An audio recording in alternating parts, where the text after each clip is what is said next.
Mari kita mulai perkuliahan pada kali ini dengan bacaan basmalah.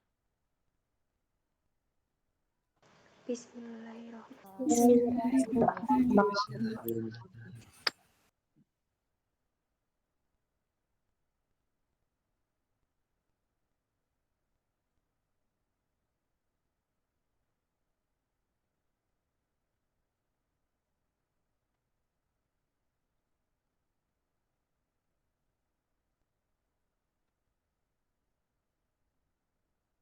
Apakah sudah muncul slide-nya? Sudah, Pak.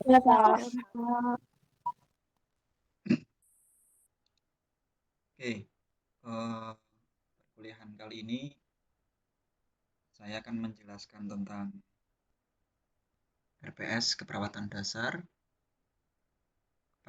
2, dan nanti akan menyampaikan materi terkait pemeriksaan tanda-tanda vital. Jadi sebelum nanti praktek, saya akan menyampaikan teori singkatnya terlebih dahulu. Untuk perawatan dasar 2 ini, nama kata ta'aruf ya. Saya akan kenalan dulu, saya Fida Hussein, panggilan Hussein. Wonogiri, lahir di Wonogiri, asli Wonogiri, 28 tahun yang lalu. Untuk saat ini saya tinggal di Klaten. Untuk home base saya di Prodi Sarjana Keperawatan Universitas Surakarta. Untuk proses pembelajaran 1 semester nanti sudah ada grup.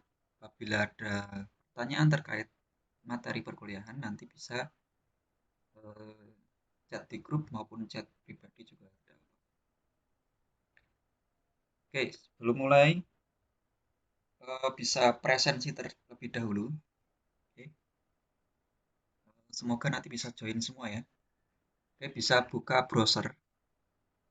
Masuk ke classpoint.app/join. Bisa buka browsernya, ketik classpoint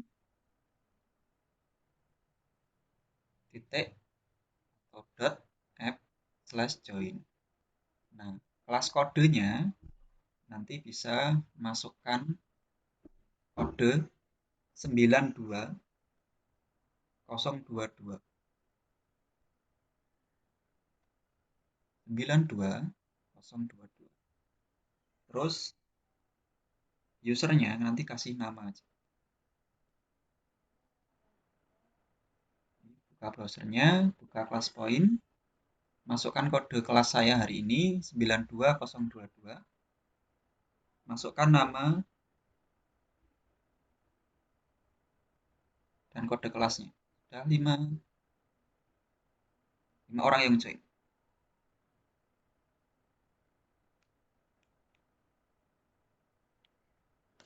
Oke. Saya lanjutkan. Yang lain kami tunggu. Oke, silahkan presensi dengan upload foto selfie ya. Saya juga coba join. Semoga bisa masuk semua. Saya coba join juga. Oke. Saya buka submission ya.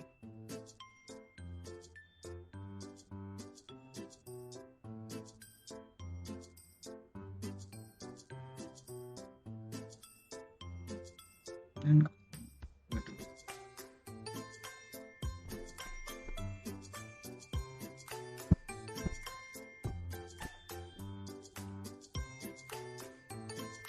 Silakan presensi dengan mengirimkan gambarnya.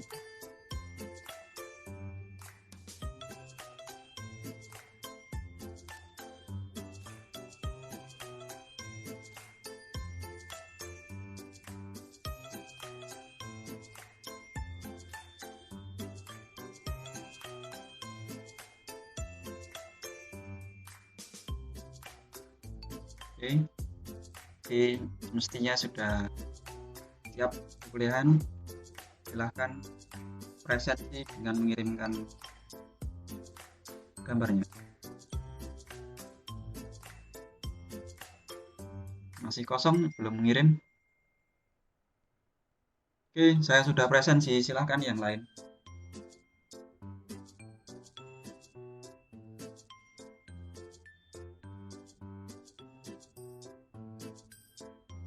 Pak izin bertanya. Ya. Save slide-nya itu dipencet nggak Pak? Save slide. Nggak usah.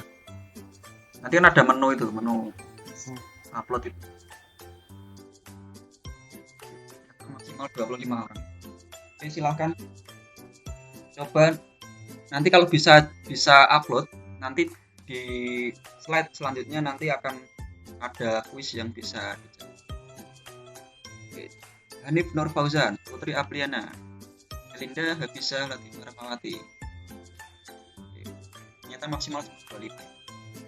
Oke, yang bisa masuk saja enggak apa-apa. Nanti ada 2 kuis yang bisa masuk pakai kode kelas yang sama. Oke, baru 6 yang bisa coba. Latifah Rahmawati, Noro Mani Yuliana, Oniwi Sanggeni, Iyana Viaturov, Oktaviani Nur, Laila Nur Aziza. Yang lain? Oke, kalau Ajeng silahkan. Oke, sambil saya mengamati mahasiswa-mahasiswa yang akan saya berkuliah dengan saya selama 1 semester ke depan. Husnul Atma. Ada yang masukkan lagi, Kristiana Muhammad Fatur Rahman.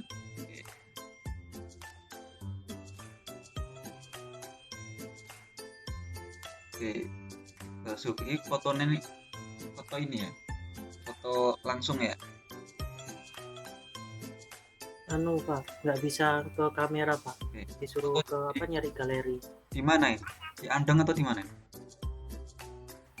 Si Kunir, Dieng. Kunir ya. Ida Suryani.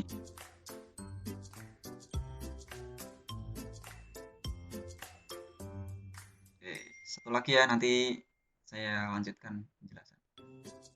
Oke, saya close dulu. Saya lanjutkan penjelasan untuk RPS-nya. Untuk 1 semester ke depan, untuk mata kuliah keperawatan dasar 2, ada saya, Ibu Erika, Bu Rizky Agustin, dan Bu Siti Rahma Suleman. Nanti yang akan mengampu teori ada saya, yang praktek nanti Bu Erika ada 7 pertemuan, Bu Siti ada 4 pertemuan, Bu Rizky ada 3 pertemuan. Adapun tujuan dari keperawatan dasar 2 ini, mahasiswa nanti mampu melakukan pengkajian keperawatan, mampu melakukan pengukuran tanda-tanda vital, mampu melakukan pemeriksaan fisik, mampu menguasai konsep tentang perawatan luka, mampu menguasai tentang konsep pemberian obat, mampu mempersiapkan pasien yang akan melakukan pemeriksaan penunjang, mampu menerapkan prinsip dan prosedur pengendalian infeksi dan patient safety. Adapun untuk pembahasannya, nanti ada pengertian terkait pengukuran TTV, faktor yang mempengaruhi pengukuran tanda-tanda vital, macam-macam pengukuran tanda vital, pengertian pemeriksaan fisik, macam-macam pemeriksaan fisik, pengertian perawatan jenazah, cara perawatan jenazah, pengertian prosedur dan prinsip pengendalian infeksi dan pasien safety, cara pengendalian infeksi, alat pasien safety, jenis-jenis luka, penyembuhan luka, pengkajian pada pasien, diagnosa keperawatan, tindakan keperawatan, konsep dasar pemberian obat, mekanisme kerja obat di dalam tubuh, sistem penghitungan dosis, faktor-faktor yang mempengaruhi pengobatan, prinsip dasar pemberian obat, dan teknik pemberian obat. Ini buku-buku yang dapat diakses atau bisa menggunakan juga buku yang dipunya. Misalnya ada buku terkait keperawatan dasar, bisa dipakai juga.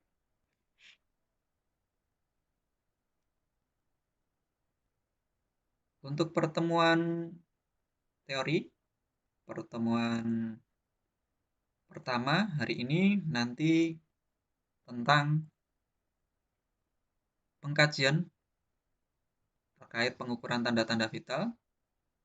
Nanti pertemuan pertama dan kedua, lalu pertemuan ketiga dan keempat tentang pemeriksaan fisik. Pertemuan kelima nanti terkait persiapan pasien yang akan melakukan pemeriksaan penunjang. Lalu terkait patient safety di pertemuan ke-6, 7, lalu nanti jeda UTS. Lalu pertemuan ke-9 ya, karena pertemuan 8 itu UTS, pertemuan ke-9 nanti terkait cuci tangan. Lalu ke pertemuan ke-10 nanti terkait konsep kehilangan dan berduka atau perawatan jenazah. Lalu pertemuan ke-11, 12, 13 terkait perawatan luka. Lalu pertemuan ke-14, 15 tentang konsep pemberian obat.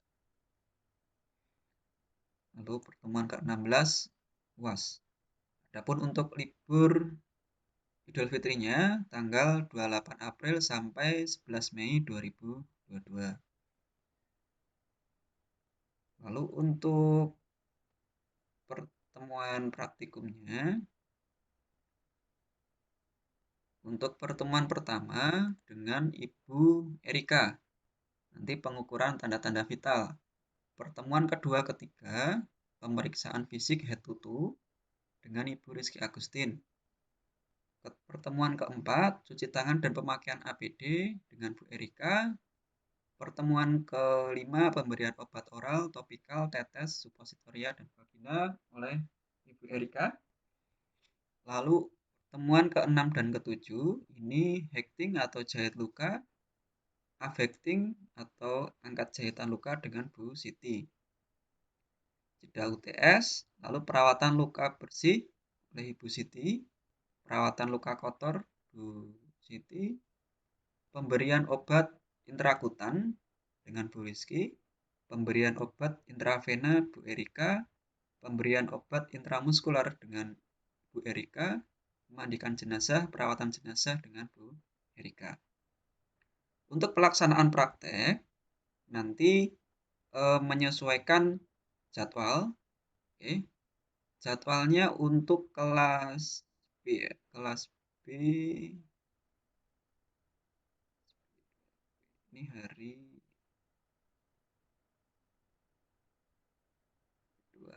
2 hari Kamis ya harusnya ya.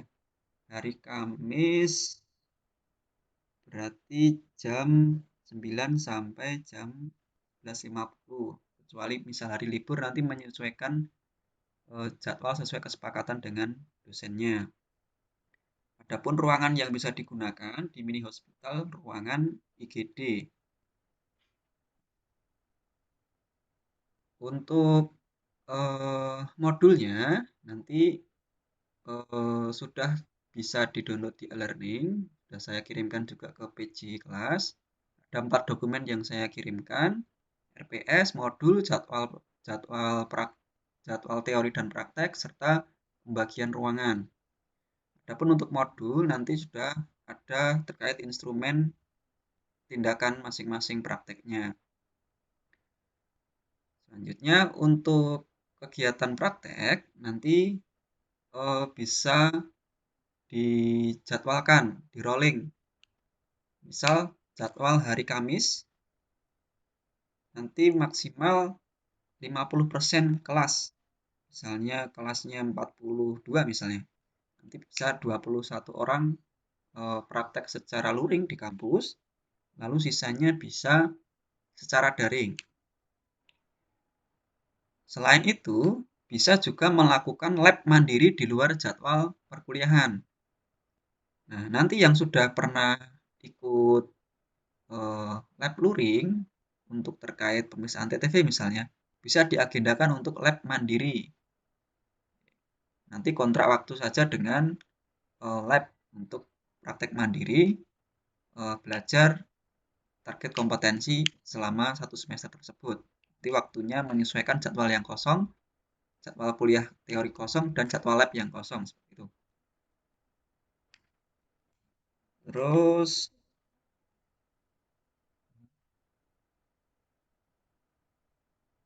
lalu untuk teorinya, mohon untuk semuanya selama 1 semester nanti bisa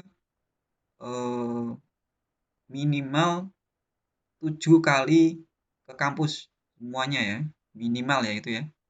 Jadi nanti kan yang bersama dosen ya, yang bersama dosen minimal 7 kali ke kampus. Jadi yang 20 orang itu yang nanti ke kampus bukan hanya itu aja, tapi dijadwalkan, di rolling, ganti. Nah, di luar jadwal itu bisa belajar mandiri di lab juga dengan mahasiswa yang tadinya sudah luring, mempraktekkan yang dipelajari dengan dosen, bisa dipraktekkan di luar jadwal perkuliahan. Nanti kontrak waktu sendiri dengan bagian lab. Oke. Terkait perkuliahan teori, silahkan nanti dibuat 8 kelompok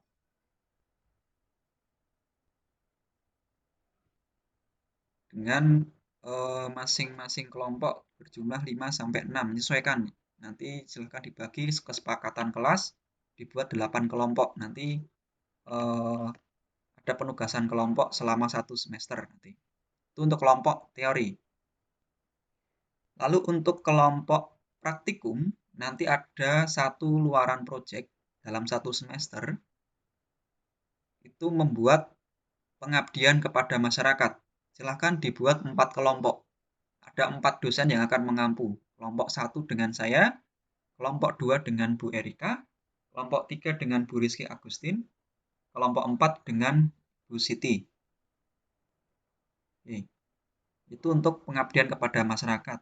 Untuk terkait materi, tema, pelaksanaan nanti bisa dikonsulkan dengan dosen pengampu kelompoknya masing-masing.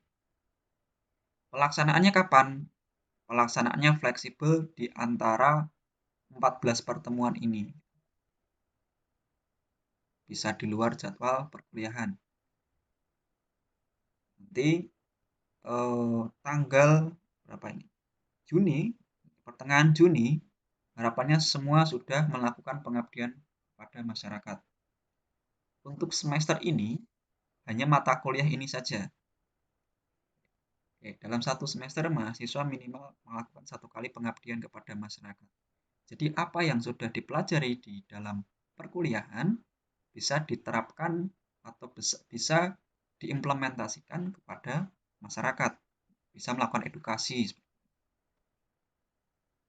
Nah, karena belajar tujuannya selain menambah ilmu, tapi belajar juga memberikan kebermanfaatan bagi sekitar kita. Ya. Karena sebaik-baik manusia adalah yang bermanfaat untuk orang lain. Itu untuk penjelasan terkait teori dan RPS teori dan praktikum. Sampai di sini mungkin ada pertanyaan terlebih dahulu terkait RPS maupun pelaksanaan teori dan praktikum. Silakan apabila ada pertanyaan.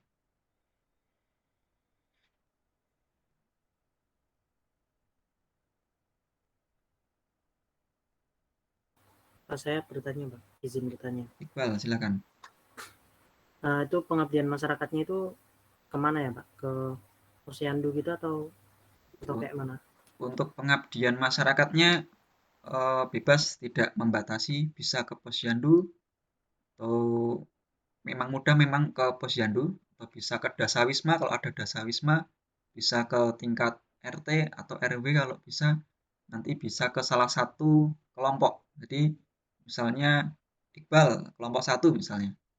Nah, nanti kesepakatan kelompok mau melakukan pengabdian di tempatnya siapa? Misalnya di tempatnya Iqbal.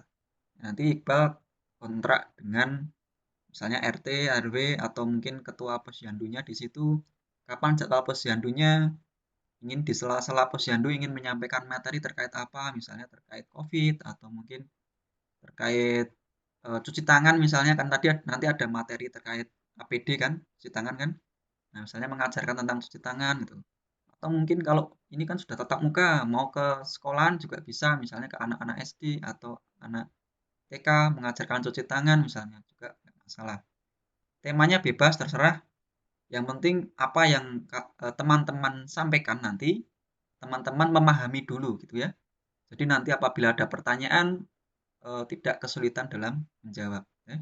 Jadi sebelum melakukan pengabdian nanti belajar dulu materinya, dibuat materinya dulu, kalau perlu dibuat leafletnya, dipahami materinya, baru menyampaikan ke orang lain. Gitu ya. Tidak harus muluk-muluk, nanti minimal kalian bisa mengumpulkan orang, ya, tidak usah terlalu banyak, 10 sampai 15 cukup. Terus bisa menyampaikan apa ya materi apa yang kalian pahami bisa menyampaikan ke orang lain itu sudah bagus. Gitu. Ada lagi yang ditanyakan? Jadi kami tidak membatasi di mana, kapan, dengan siapa, ya. Fleksibel Pak, saja. izin bertanya. Silakan, Fitri. Untuk pengabdian kepada masyarakat itu kan berkelompok, Pak. Ya. Karena berdasarkan kelompok dari satu kelas. Itu kalau kita mau pengabdian itu ditentuin dulu, maksudnya jadwalnya apa langsung saja, Pak. Yang penting Di, ngabdi di, masyarakat. direncanakan, direncanakan ya. Direncanakan dulu. Ya, direncanakan kapan mau melakukan, materi apa yang mau disampaikan, terus bikin undangan misalnya kalau eh, mengagendakan tersendiri, kalau misalnya nunut kegiatan posyandu atau kegiatan rapat RT atau apa, ya bisa kapan harinya kan mungkin udah terjadwal tuh misalnya di minggu berapa, hari apa gitu kan. Yang penting nanti di luar jadwal kuliah, ya. Di jadwal perkuliahan, waktunya fleksibel, masih ada waktu kurang lebih 4 bulan. Cukup digunakan waktu satu harinya untuk melakukan pengabdian kepada masyarakat. Jadi Ya, Pak. disiapkan terlebih dahulu. Ada lagi?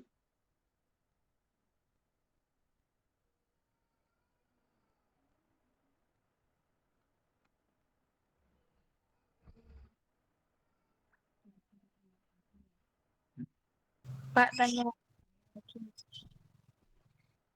Untuk kelas poinnya tadi kan maksimal 25, Pak. Yang belum itu gimana, Pak? Apa nanti ada presensi lagi? Oke, Pak. Siap. Oke. Oke, saya lanjutkan, G. Iya, Pak.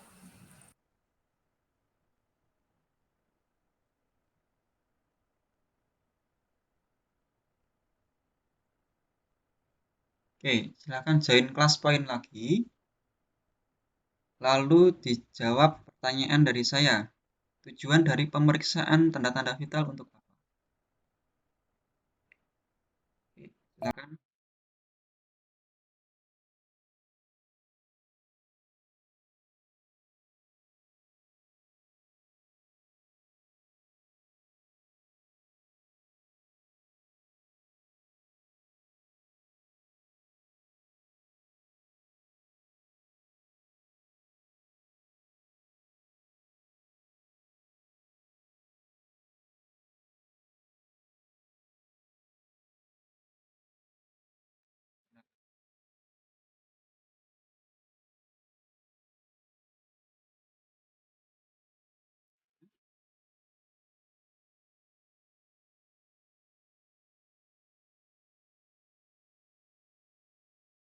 Oke, untuk pemeriksaan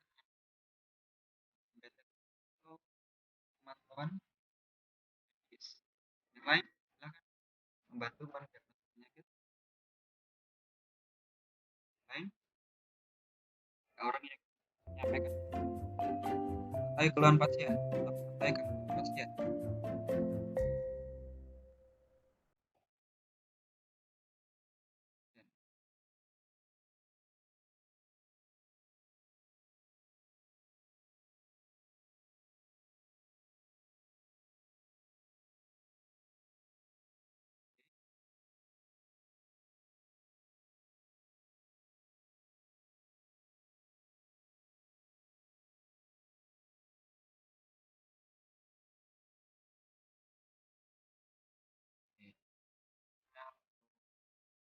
Baik, pasien ya. Oke. Saya close. Terima kasih yang sudah menyimak.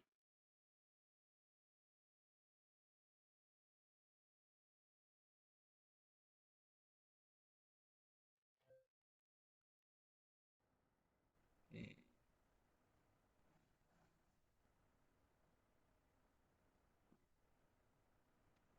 Oke, jadi tujuan dari pemeriksaan TTV, tanda-tanda vital, untuk mendeteksi atau memantau masalah medis yang berkaitan dengan masalah kesehatan pasien.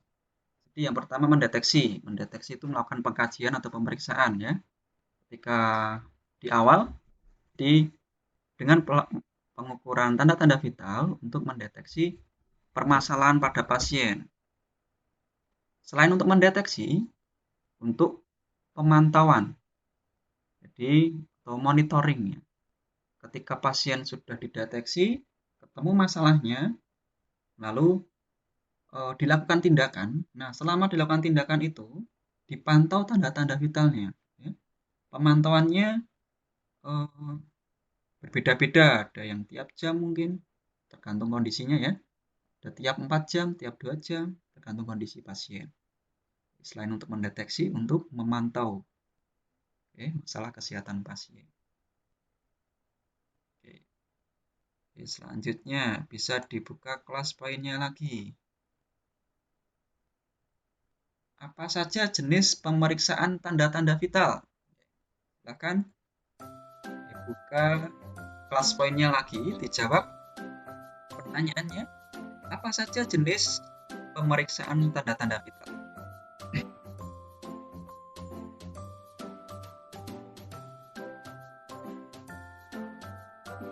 Oke, tekanan darah, suhu nadi. Nadi, tekanan darah, suhu.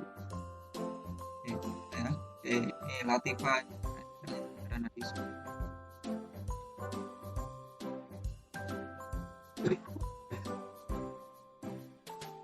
Oke. Ya, ada yang jawab lengkap, ada yang jawab satu.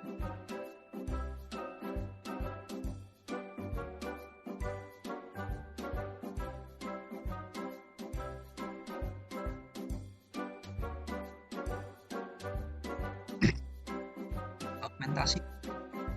Bisa. Hafizah, augmentasi itu apa? Bisa augment. Iya, Pak, mungkin tadi saya salah nulis. Augment. Oke, saya close up ya. Kita lanjutkan. Oke, terima kasih yang sudah menjawab. Oke. Oke, sebelum jenis-jenis TTV, sampaikan dulu terkait tanda-tanda vital, tugas perawat, bertanggung jawab terhadap pengkajian tanda-tanda vital ya, tugas perawat. Peralatan yang digunakan harus berfungsi sesuai kondisi pasien, jadi pastikan alat-alatnya yang digunakan bisa berfungsi dengan baik. Semua di sini pasti sudah punya nursing kit ya, dicek nursing kitnya apakah bisa digunakan atau tidak sebelum nanti digunakan untuk praktik ya, seperti itu. Setelah berfungsi dengan baik, mengetahui batasan-batasan normal menurut umur dan kondisi pasien TTV. Lalu mengetahui riwayat kesehatan pasien dan obat-obatan yang dikonsumsi. Terus mengetahui faktor-faktor yang mempengaruhi tanda-tanda vital. Lalu mengetahui kapan dilakukan tanda-tanda vital, pemeriksaan tanda-tanda vital. Lalu mampu melakukan analisis hasil pengukuran dari tanda-tanda vital. Jadi apa hasilnya nanti bisa menganalisis itu di bawah normal atau di atas normal. Terus ketika di bawah normal itu tandanya apa? Ketika di atas normal itu tandanya apa? Kapan waktu yang tepat untuk melakukan TTV? Saat pasien masuk rumah sakit, Terus frekuensi rutin itu sesuai dijadwalkan, misalnya tiap pagi, tiap sore, itu. Atau setiap operan jaga pada perawat. Terus sebelum dan sesudah prosedur operasi atau prosedur tindakan invasif atau invasif itu memasukkan alat ke dalam tubuh. Sebelum dan sesudah pemberian obat, karena ada jenis obat-obatan yang mempengaruhi tanda-tanda vital. Misalnya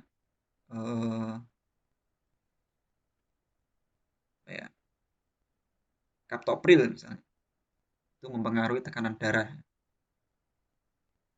Terus saat kondisi fisik belum umum pasien berubah, misalnya pasien mengalami penurunan kesadaran, kita cek tanda-tanda vitalnya.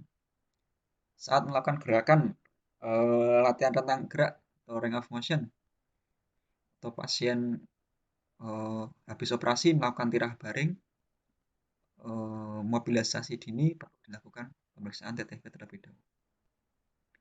Jenis-jenisnya tadi sudah banyak yang menyampaikan. Jadi terdiri dari nadi, tekanan darah, pemeriksaan suhu, dan pemeriksaan pernafasan. Tujuannya untuk mengetahui atau menilai fisiologi sistem tubuh secara keseluruhan. Fisiologi itu normalnya ya. Kalau nggak normal atau ada penyakit itu patofisiologi. Jadi secara fisiologis itu dapat dinilai untuk sistem tubuh manusia tersebut. Jadi selain mengetahui tadi juga untuk memantau ya, mendeteksi atau mengetahui dan memantau. Oke, pemeriksaan nadi ini merupakan denyutan atau dorongan yang dirasakan oleh pengombaan jantung. Nah, ini prosesnya setiap kali bilik kiri jantung menegang atau memompa darah ke seluruh tubuh, dorongannya itu yang dirasakan di pembuluh darah. Perubahan denyut nadi ini dipengaruhi oleh perubahan kecepatan jantung terkait dengan saraf simpatis dan saraf parasimpatis. Misalnya kondisi saat emosi, takut, marah, cemas, ya, atau mungkin karena aktivitas, mempengaruhi denyut nadi. Ini pengertian-pengertian nadi ini menurut Arif Mutakin ya. Nadi merupakan aliran darah yang menonjol dan dapat diraba.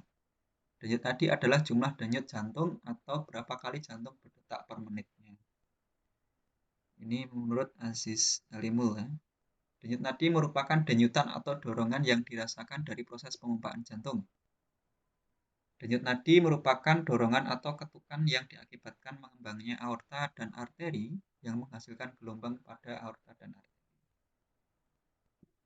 Untuk mengkaji denyut nadi tidak hanya mengukur frekuensi denyut jantung, tetapi juga mengkaji irama jantung, kekuatan denyut jantung. Irama itu terkait reguler atau irreguler. Dalam 1 menit itu apakah kadang cepat, kadang lambat. Lalu kekuatan jantung itu kekuatannya, jadi apakah lemah atau kuat nadinya. Itu faktor-faktor penyebab kecepatan nadi. Oke. Dipengaruhi oleh perubahan kecepatan jantung tadi ya, saraf simpatik dan parasimpatis. Misalnya tadi emosi, cemas, takut, nyeri, karena aktivitas, obat-obatan.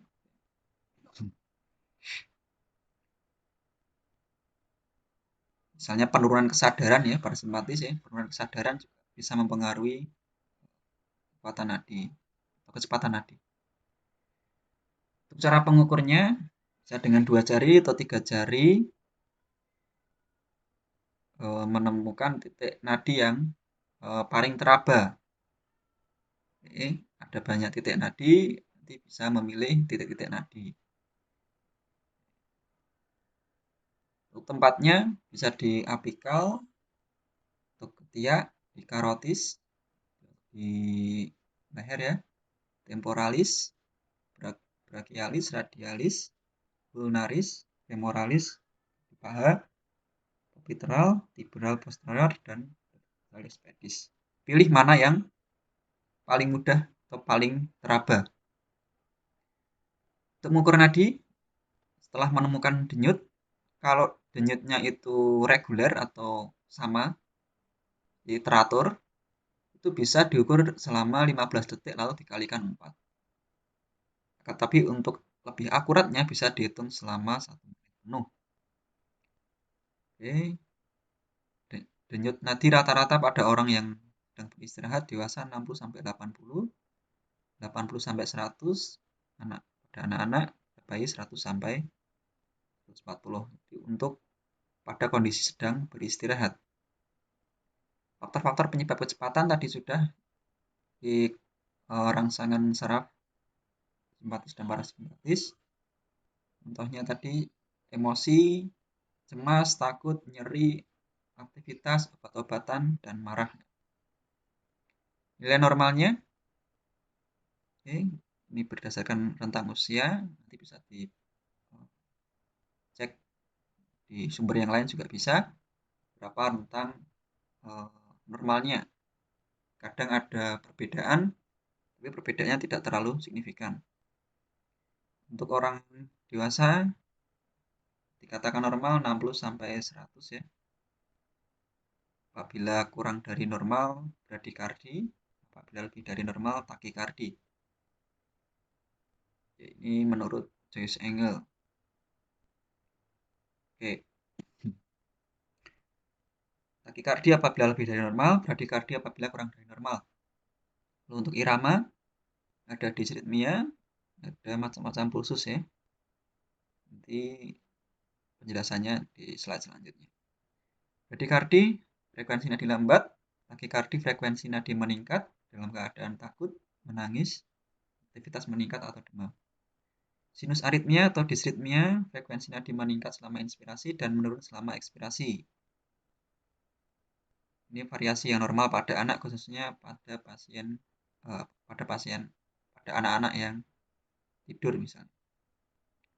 Kadang cepat, kadang lambat.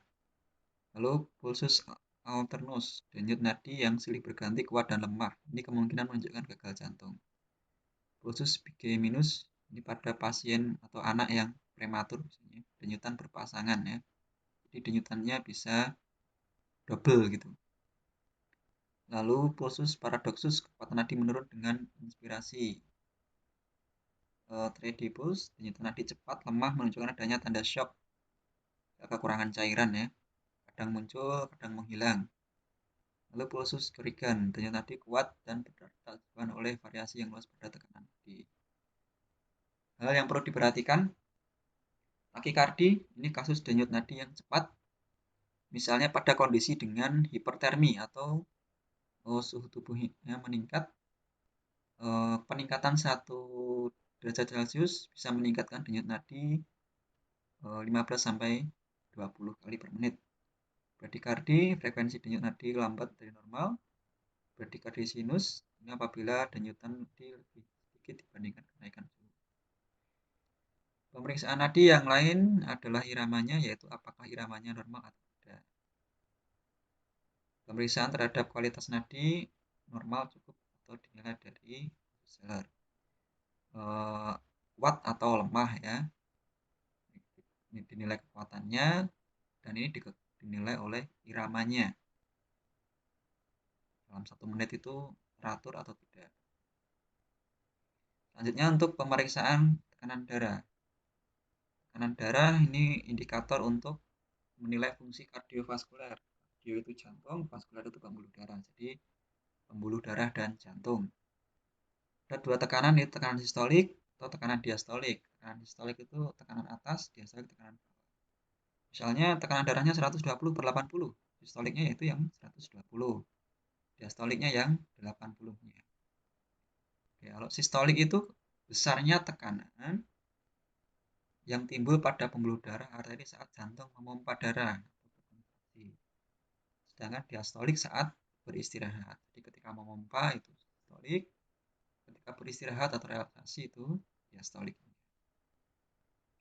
Jadi ketika mengukur tekanan darah itu nanti diukur misalnya dipompa sampai 150, nah nanti misalnya tekanan darahnya itu nanti akan berdetak di tekanan darahnya misalnya 120, ini kan denyut nadinya akan berdetak, lalu nanti akan berhenti berdetak di nilai diastoliknya, nilai 80 misalnya.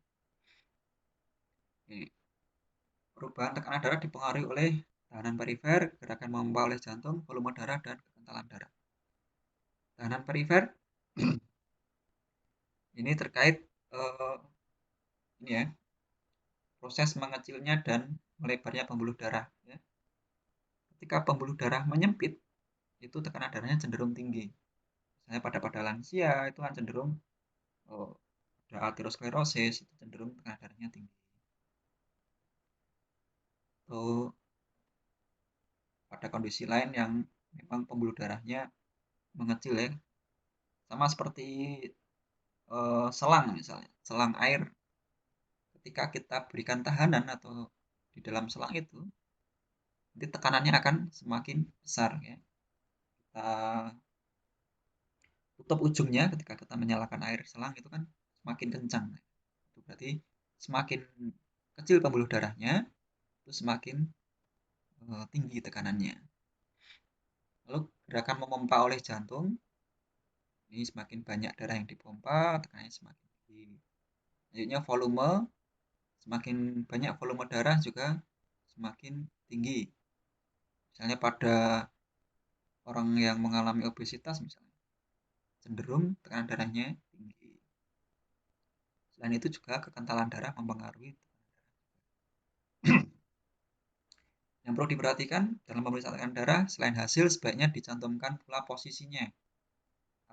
Ketika dilakukan pemeriksaan tekanan darah dalam posisi berdiri atau posisi duduk atau posisi tidur, atau pada anak-anak apakah dalam posisi menangis seperti itu, karena posisi-posisi tersebut mempengaruhi tekanan darah. Yang perlu diperhatikan lagi adalah ruang pemeriksaan. Suhu ruang mempengaruhi tekanan darah. Kalau suhunya terlalu dingin, otomatis pembuluh darah akan cenderung vasokonstriksi atau mengecil ya, untuk mengurangi penguap, untuk mengurangi menahan panas di dalam tubuh ya. Karena suhu terlalu dingin hingga tekanan darahnya meningkat. Jadi penyempitan pembuluh darah bisa meningkatkan tekanan darah. Sebaiknya gunakan sphygmomanometer dengan pipa air raksa yang tegak lurus dengan bidang horizontal. Kalau menggunakan tensimeter atau sphygmomanometernya air raksa, pastikan diletakkan di meja yang horizontal, miring. Hindarkan paralaks waktu membaca permukaan regla. Nah, gunakan manset sesuai kebutuhan ya. Kalau pada anak gunakan manset anak, untuk dewasa gunakan manset dewasa. Penggunaan manset yang lebih kecil menghasilkan nilai tekanan darah yang lebih tinggi.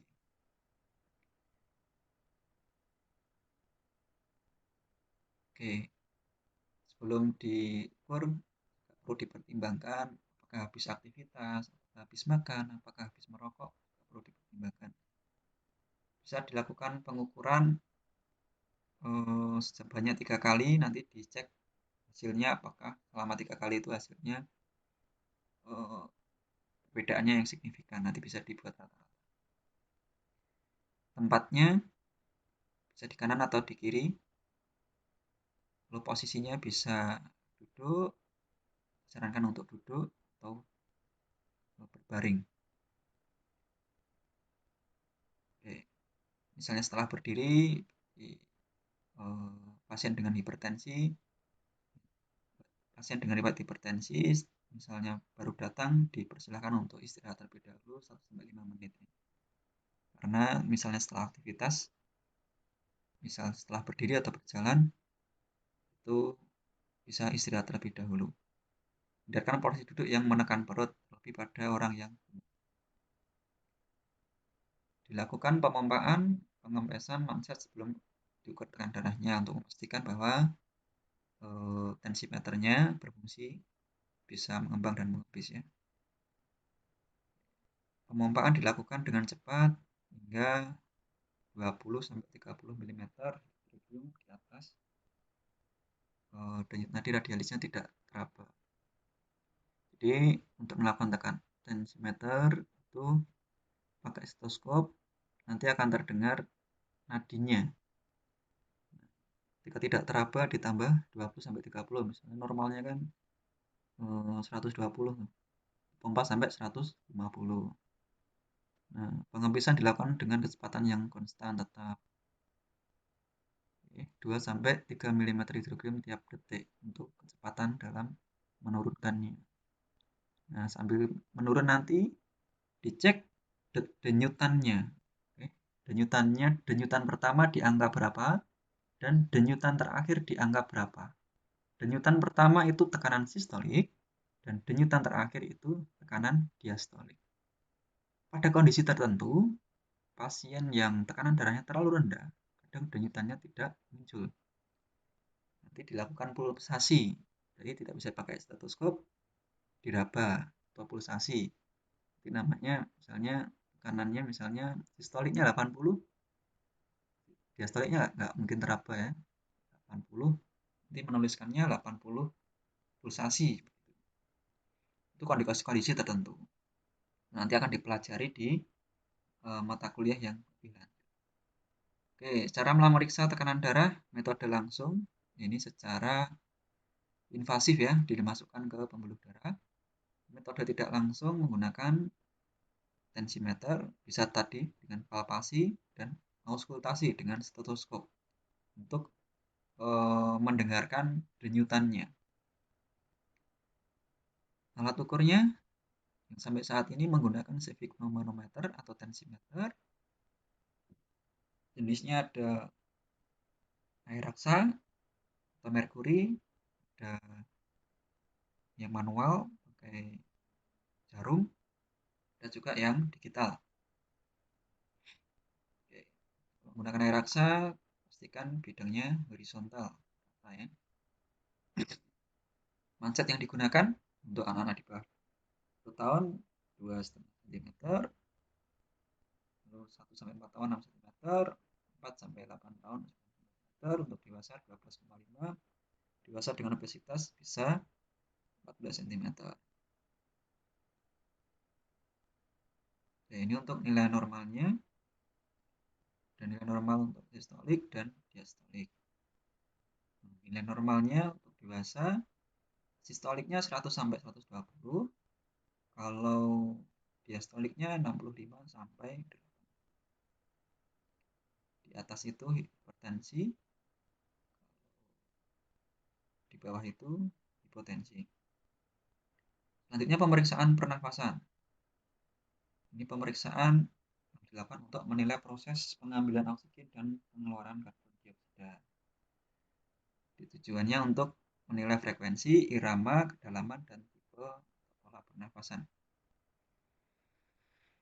Pola-pola pernafasan, tipsnya atau istilahnya sesak nafas itu susah bernafas dan menunjukkan adanya retraksi atau upaya atau kesulitan dalam bernafas. Bradypnea, frekuensi pernafasan lambat normal namun iramanya teratur. Tachypnea, frekuensi pernafasan cepat yang abnormal. Hyperpnea, pernafasan cepat dan dalam. Apnea, tidak ada pernafasan.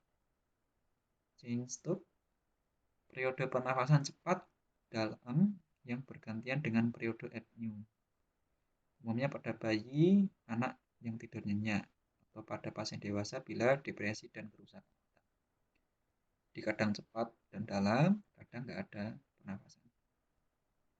Lalu pernafasan Kussmaul, nafasnya dalam, abnormal bisa cepat, normal atau lambat, umumnya pada asidosis metabolik. Biot, nafas tidak teratur menunjukkan adanya kerusakan otak bagian bawah dan depresi pernafasan. Oke, cara memeriksa pernafasan digunakan menghitung waktu, bisa pakai jam tangan atau bisa pakai stopwatch. Dihitung selama 1 menit dan bisa dilakukan tanpa sepengetahuan pasien. Bisa sambil memeriksa, kita perhatikan pengembangan kemampuan dadanya. Nah, kalau pengetahuan pasien kadang kalau pernafasan kan bisa dibuat cepat, bisa dibuat lambat. Dengan pemeriksaan tanpa pengetahuan pasien itu dia bernafas tanpa disadari, tidak dibuat-buat. Selanjutnya pemeriksaan suhu ya. Pernafasan normalnya 20 sampai 24. Nanti di tugas silahkan buat resume masing-masing nanti tekanan darah, terus nadi, pernafasan, suhu, nilai normal untuk masing-masing usia. Nanti silakan dimasukkan di resume-nya. Nanti di akhir bulan ada tugas resume. Ini untuk mengetahui nilai normalnya. Selanjutnya suhu. Asal suhu pada manusia. Pertama dari laju metabolisme, laju cadangan metabolisme atau aktivitas otot, metabolisme tambahan pengaruh epinefrin, metabolisme tambahan akibat peningkatan aktivitas kimiawi di dalam sel. Itu asal panas di dalam tubuh manusia. Sistem pengaturan suhu tubuh melalui kontrol neural dan vaskular diatur oleh hipotalamus. Set point-nya adalah di 37 derajat Celcius. Nilai normalnya 36 sampai 375. Ini mekanisme yang jadi tubuh mempunyai mekanisme ketika suhu tubuh meningkat dan ketika suhu tubuh menurun. Ketika suhu tubuhnya meningkat, mekanisme tubuh yang dilakukan yaitu vasodilatasi atau memperlebar pembuluh darah agar sirkulasinya semakin cepat. Selain itu juga produksi keringat semakin banyak jika suhu tubuhnya meningkat. Ini semakin panas kita semakin berkeringat. Lalu penurunan pembentukan panas. Jadi pembentukan panas itu diturunkan. Ketika suhu tubuh menurun, mekanisme tubuhnya melalui vasokonstriksi. Kita kedinginan di kulit, di ujung-ujung tangan, telapak cenderung mengkerut. Itu respon tubuh karena kita kedinginan atau piloereksi, keringatnya berkurang dan meningkatkan pembentukan panas di dalam tubuh. Itu proses mekanisme tubuh saat suhu misalnya meningkat atau ini untuk proses jalan suhu pada sistem saraf. Sinyal suhu dibawa ke reseptor, lalu dibawa ke spinalis, selanjutnya bercabangan melalui satu atau lebih neuron ke dalam medula spinalis. Nanti beberapa sinyal suhu pada kompleks ventrobasal diteruskan ke korteks somatosensorik.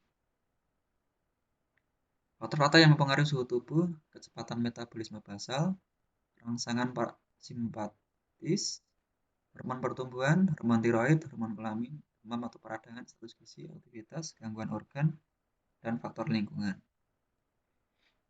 Ini grafik keseimbangan antara produksi panas dan pengeluaran panas, produksi melalui metabolisme, pengeluaran panas melalui radiasi, konduksi, dan evaporasi.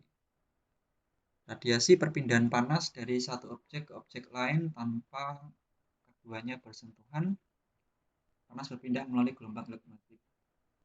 Contohnya melepaskan selimut atau pakaian. Konduksi perpindahan panas dari satu objek ke objek lain. Misalnya kontak langsung, kompres hangat.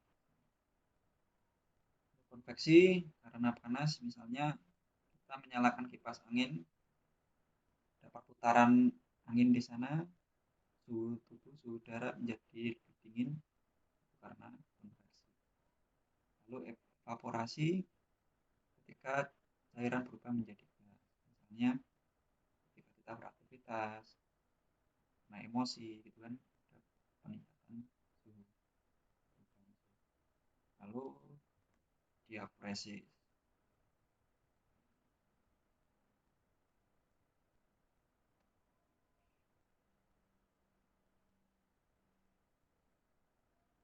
Keringat dingin. menjadi hipotermi ketika kurang dari 36, normal ketika 36 sampai 375, febris atau pireksia 375 sampai 40, hipotermi ketika lebih dari 40.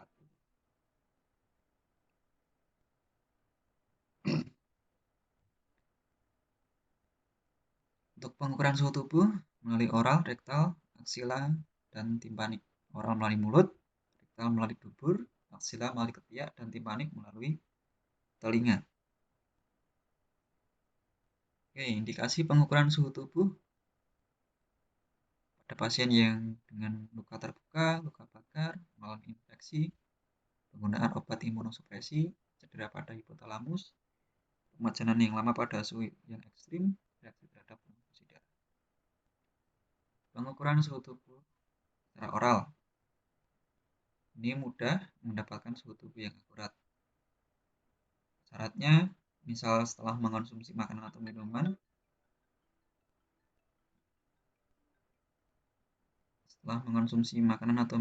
ditunda 20-30 menit. Kondisi terapi yang menyebabkan perubahan. Diagnosa perawatannya hipotermi inefektif termoregulasi. Langkah-langkah pengukuran suhu ya, untuk termometer oral, kertas, tisu, sarung tangan sekali pakai, dan alat tulis. Kontraindikasi pengukuran suhu secara oral pada bayi, anak kecil ya, resiko digigit ya. Klien dengan bedah oral atau bedah mulut, nyeri atau trauma pada mulut, klien dengan kacau mental atau tidak sadar, resiko gigit ya. Pernafasan mulut, jadi pernafasan pasien itu melalui mulut karena mungkin melalui hidung ada kesulitan, misalnya ada lendir, misalnya ada masalah di hidungnya. Jadi kalau mengukur melalui mulut kan mulutnya harus tertutup. Terus riwayat kejang dan pasien menggigil, resiko menggigit termometernya. Lalu pengukuran suhu rektal, ukuran yang dapat diandalkan ya. Ini cenderung 0,5 sampai 0,7 derajat lebih tinggi daripada diambil oleh mulut. Karena lebih ke dalam tubuh ya, suhunya lebih tinggi. Kontraindikasinya pada bayi, pada pasien dengan bedah rektal, pasien dengan traksi. Kalau traksi kan kalau pasien dengan mau dilakukan ukuran suhu tubuh rektal harus miring kanan kiri tuh. Nah, sedangkan kalau traksi pasien fraktur itu sulit untuk dilakukan miring kanan miring kiri. Juga pasien dengan akut miokard infark miokard akut itu kontraindikasinya adalah melakukan banyak gerakan. Itu kontraindikasi dilakukan ukuran suhu tubuh secara rektal.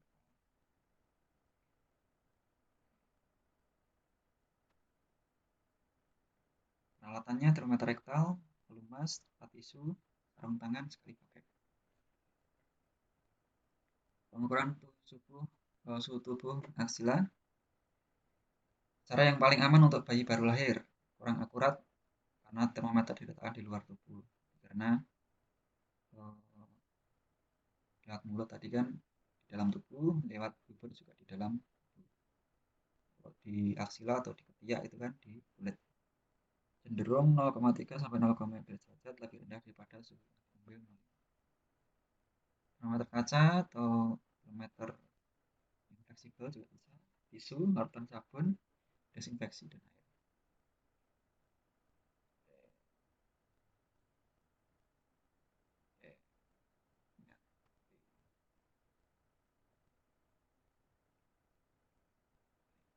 Contoh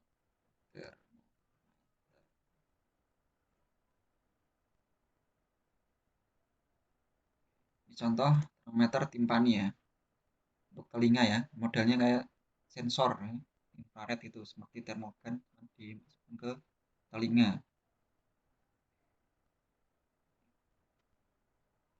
Ini masukkan ke telinga dengan sensor infrared. Terus ini termometer digital. Kurangannya kalau digital, kalau ada baterainya habis, kadang nggak akurat. Termometer rektal.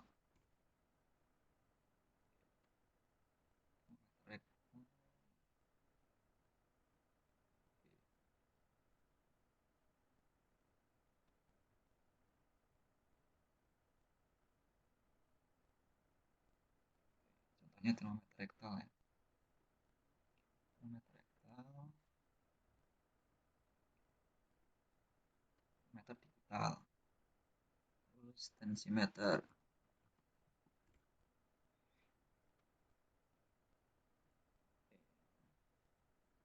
Tensimeter ada otomatis atau digital, ada merkuri atau raksa, ada aneroid atau jarum yang biasanya dimiliki oleh mahasiswa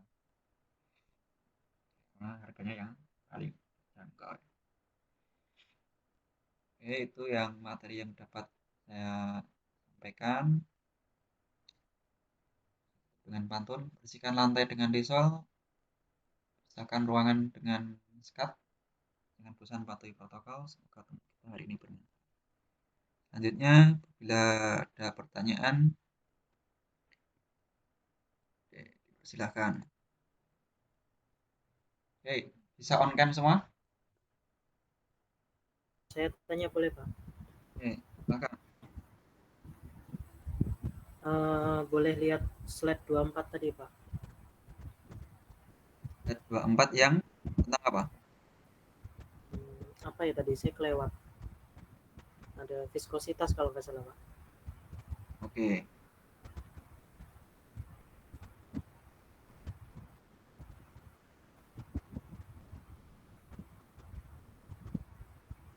Oke, viskositas ya. Iya. Oke, ini hematokrit gitu. Jadi semakin kental darah kita cenderung tinggi, atau bisa juga karena gula darah juga bisa menyebabkan kekentalan darah. Jadi cenderung kenapa kok pasien DM tuh biasanya tekanan darahnya tinggi, karena darahnya semakin kental, banyak gula yang masuk ke peredaran darah. Harusnya buang melalui urin atau diserap dalam tubuh, ini masuk peredaran darah. Jadi semakin kental darahnya, semakin meningkat tekanan darahnya. Itu. Iya, Oke, yang bisa on cam dulu, yang lain. Oke, masih fokus semua. Angkat tangannya, angkat jarinya ya. Oke, angkat jarinya. Dengarkan instruksi saya ya. Dengarkan instruksi saya. Tolong letakkan jarinya di pipi. Di pipi ya. Oke. Ada yang jarinya ke ini, ke kening?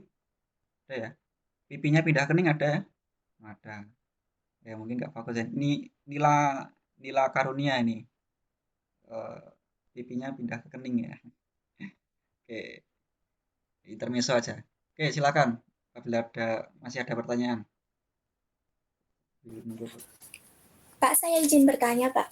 Oke, silakan. Siapa? Listiana ya?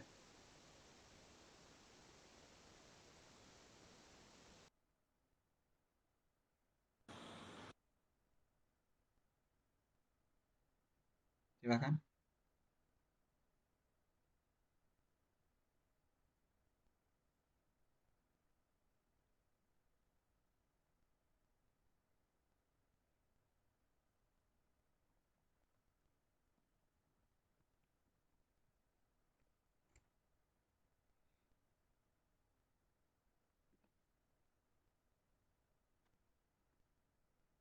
Oke, sambil tunggu pertanyaan, silakan presensi yang belum. Rinska ada? Rinska? Ida Suryani? Ya, Pak. Oke, Ida Suryani? Ada, Pak. Oke, Indah Kusuma?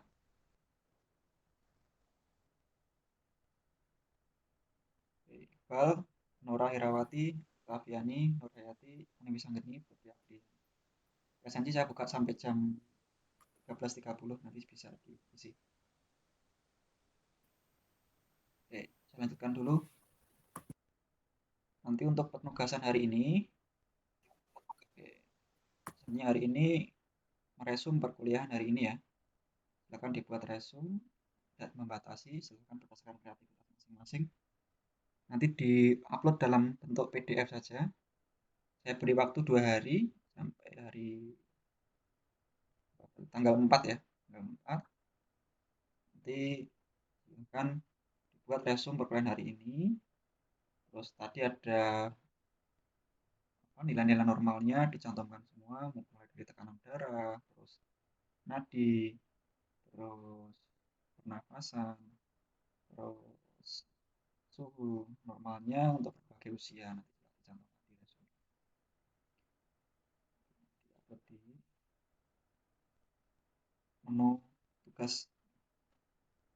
Silakan, bila masih ada pertanyaan. Bapak izin bertanya.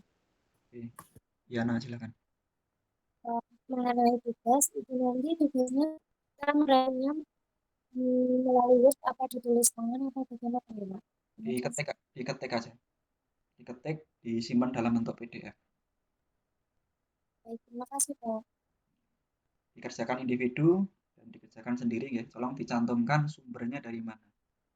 Jadi boleh cari sumber.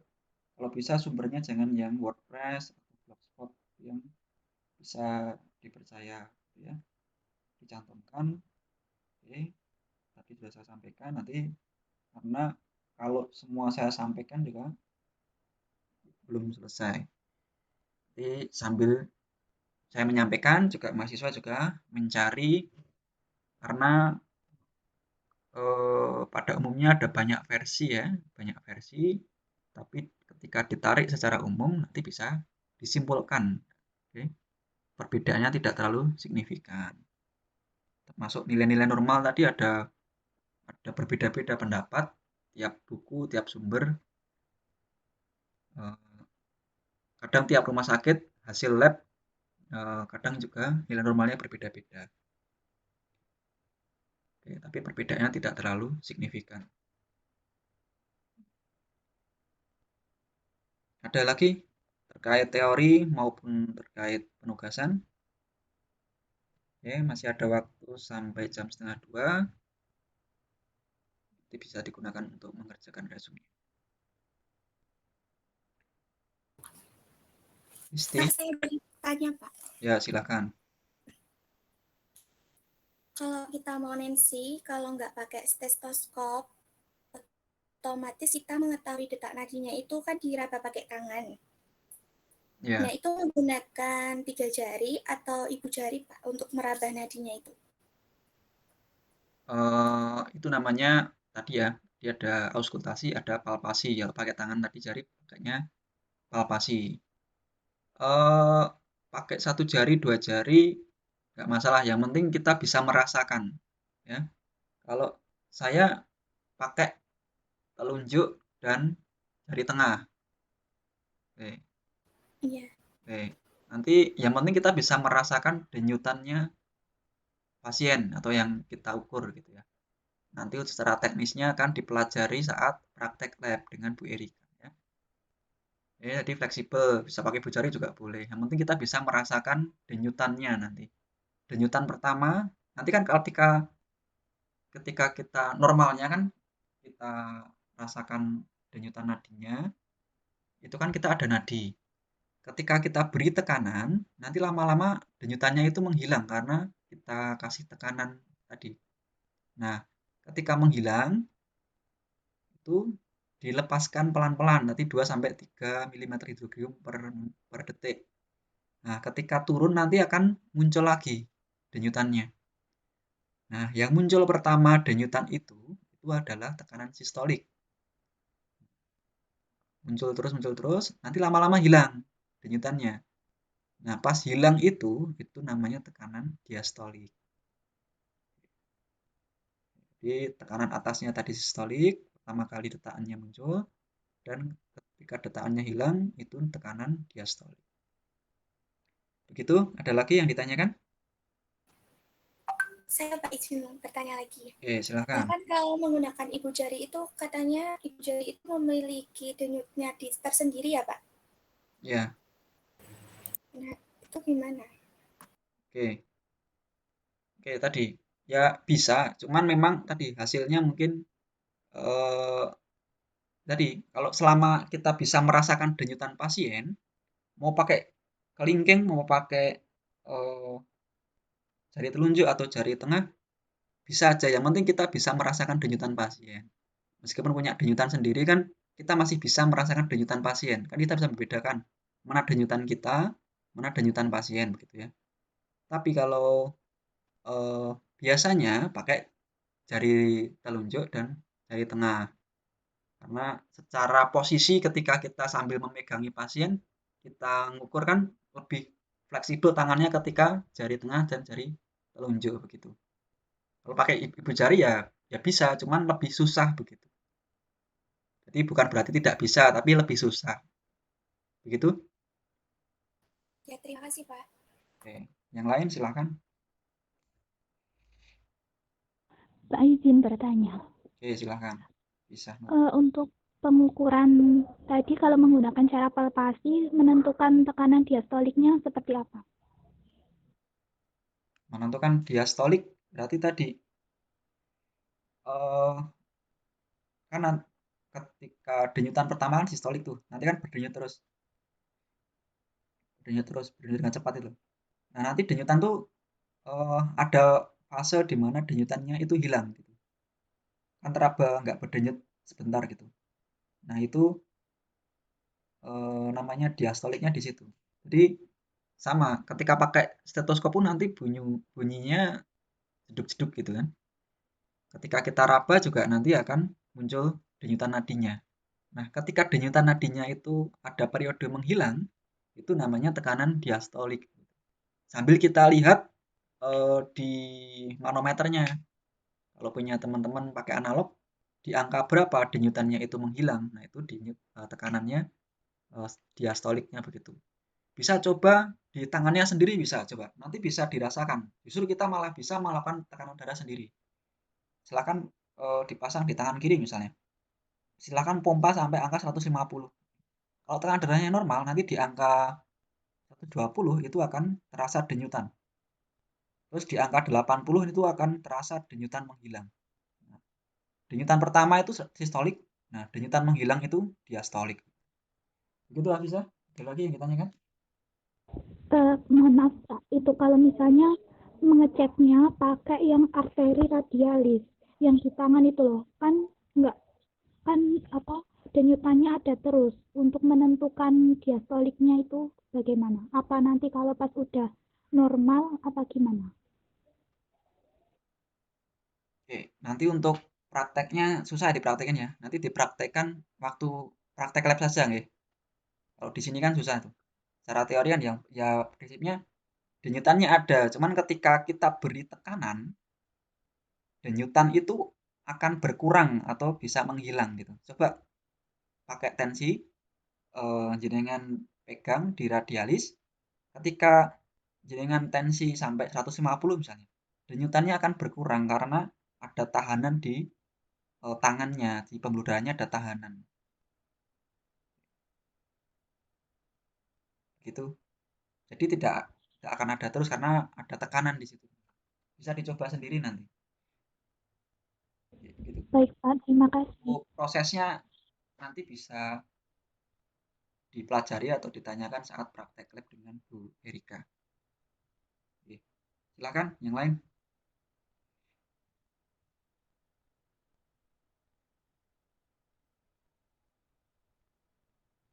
Tadi tugasnya apa ya Pak? Tugasnya membuat resume. Diketik tugasnya. Resume untuk perkuliahan hari ini. Tanda-tanda vital ya Pak? Pemeriksaan tanda vital. Ya. Termasuk nilai normalnya ya nanti dicantumkan. Jadi tujuan dari kuliah hari ini adalah mengetahui konsep terkait pemeriksaan tanda-tanda vital. Nah, nanti pertemuan selanjutnya untuk praktek tinggal mempraktekkan. Teorinya sudah didapat nih, sudah bikin resume, punya catatan. Nah, nanti tinggal mempraktekkan saat kegiatan praktikum lab. Ada yang ditanyakan lagi?